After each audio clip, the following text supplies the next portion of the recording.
Assalamualaikum warahmatullahi wabarakatuh. Perkenalkan, nama saya Amalia Putri Karisma, nomor absen 9, kelas 10 OTKP 1. Saya akan mempresentasikan bagaimana cara presentasi yang efektif. Teknik presentasi.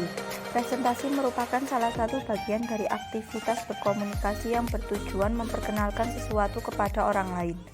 Presentasi yang dianggap efektif tidak hanya mampu menarik perhatian audiens, namun juga dapat menggerakkan audiens untuk melakukan suatu hal. Teknik presentasi 1. Penyusunan slide. Slide digunakan sebagai alat yang memudahkan audiens memahami apa yang disampaikan oleh orang yang melakukan presentasi. 3 hal utama yang menyebabkan audiens tidak tertarik dengan presentasi yaitu penyampaian yang buruk, inti tidak disampaikan dengan jelas, dan slide yang rumit. Alasan utama pemirsa tidak memperhatikan presenters yaitu pesan yang ingin disampaikan tidak jelas, penyampaian buruk, serta slide membosankan atau rumit. Dalam presentasi terdapat unsur-unsur yang dapat mempengaruhi pemirsa, yaitu ada etikal, emosional, dan logikal. Etikal yaitu mencakup karakter, kredibilitas, latar belakang, dan reputasi. Logikal mencakup berkaitan dengan fakta dan data.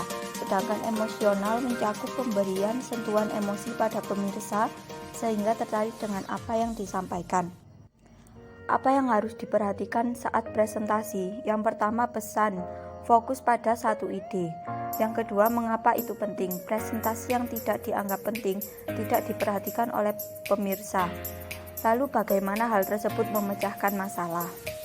Presentasi ataupun bercerita. Cerita yang baik tentunya harus mengalir, sama seperti presentasi. Buatlah alur cerita terlebih dahulu menggunakan slide shooter, sehingga apa yang Anda presentasikan mengalir. Namun sebelum Anda menyusun pada slide shooter, tentu saja Anda harus sudah mengetahui kalimat apa yang akan Anda sampaikan kepada audiens. Setelah menyusun alur cerita menggunakan slide shooter, kemudian tentukan apakah Anda akan menggunakan gambar. Gambar yang dipilih tentunya harus disesuaikan dengan apa yang akan disampaikan pada audiens. Kemudian yang ketiga yaitu sederhana bukan seadanya. Maksud dari kata itu adalah buatlah slide sederhana namun tidak semaunya. Yang keempat, hindari text oriented. Slide yang berisi teks akan membuat bosan pemirsa dan menghilangkan ketertarikan mereka. Slide yang dipaksa menjadi dokumen disebut slide human. Harus diingat bahwa teks yang dibaca audiens hanya bertahan 2 menit di memori otak, serta perhatian pemirsa tidak lagi kepada presenter melainkan terfokus membaca teks. Yang kelima, visual dan verbal. Dengan visualisasi, audiens lebih lama mengingatnya. Namun, tentu hal ini akan berbeda dengan seseorang yang kemampuan mengingatnya bukan visual melainkan verbal. 6. Gangguan. Jangan pamerkan semua gambar yang Anda miliki, tetapi masukkan apa yang memang dibutuhkan. Yang kedua, hindari menggunakan gambar yang mengalihkan fokus.